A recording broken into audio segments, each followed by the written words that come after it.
Tariff money.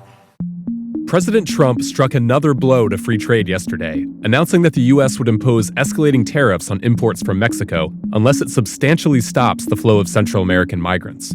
Because the American and Mexican economies are so tightly connected, tariffs will have an immediate impact on U.S. businesses and consumers who can expect to pay more for avocados, air conditioners, and refrigerators.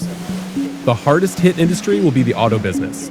Automakers' supply chains stretch across the border, and the U.S. imports $93 billion in vehicles and car parts from Mexico every year.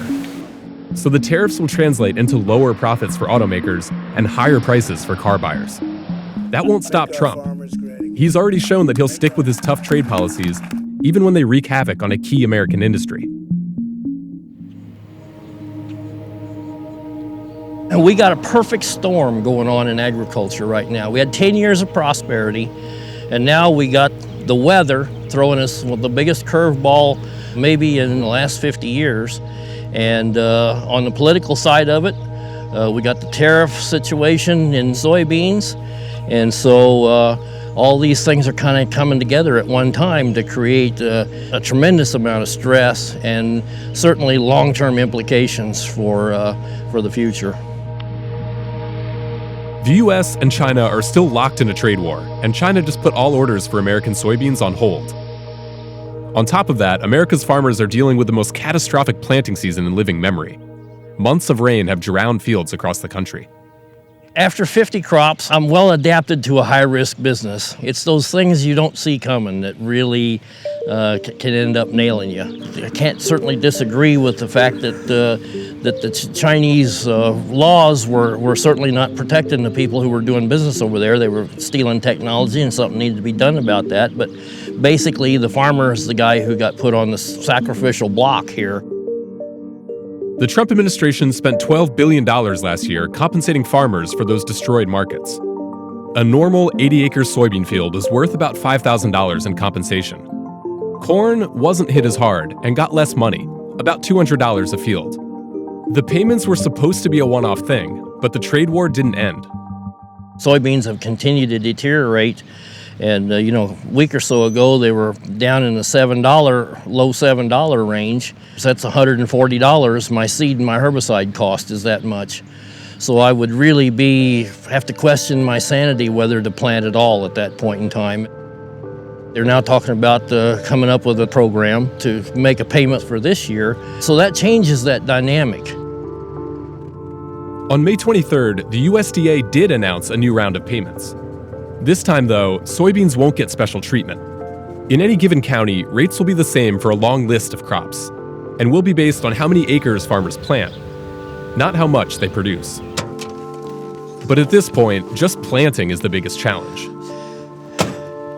I don't have any beans planted at this point here, and we're knocking on the 1st of June, and I've got about 110 acres of corn planted.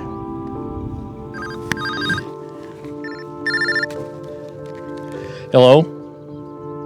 Yeah, hey, I'm on TV right now. Can I call you back later? All right. That was a good friend of mine from down in Crawford County. He's only got 300 acres of corn planted, and it is so saturated, there's not a chance of it coming up, okay? And he got another inch and 3/10 last night, so. The season started with bomb cyclones and flooding, and then months of rain. Every state is feeling it, but Illinois has taken a particularly bad hit.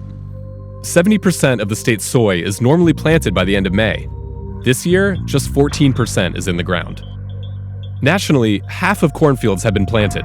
It should be more than 90%. A lot of folks during the good times here, when they expanded and bought high-priced land and traded all their machinery up, and they've got debt on that, this is really a stressful time for them. Reid, Thompson, and Arin Rader are two of those guys. They leased land during the good times, came in and dumped millions of dollars into new technology. The markets are down, and so we were wondering if we were going to be able to make it. And the bank wants their money on all of our loans, whether we do good or not. Two of the biggest things we can't control are our markets and our weather, and so It's hard to be optimistic and patient with an environment like that. The stress can get to you because you're on the hook for so much, and then everything's in limbo for the year, you know. Although the new payments could help them keep going, they don't see them as a long-term solution. The payments would be helpful. It's not the way we want it. I mean, the biggest thing is we got to quit talking about trade policy. It's time to get it done. I mean, I could talk about growing a big crop, but until I put it in the ground and take care of it and get the fields ready, what good is that?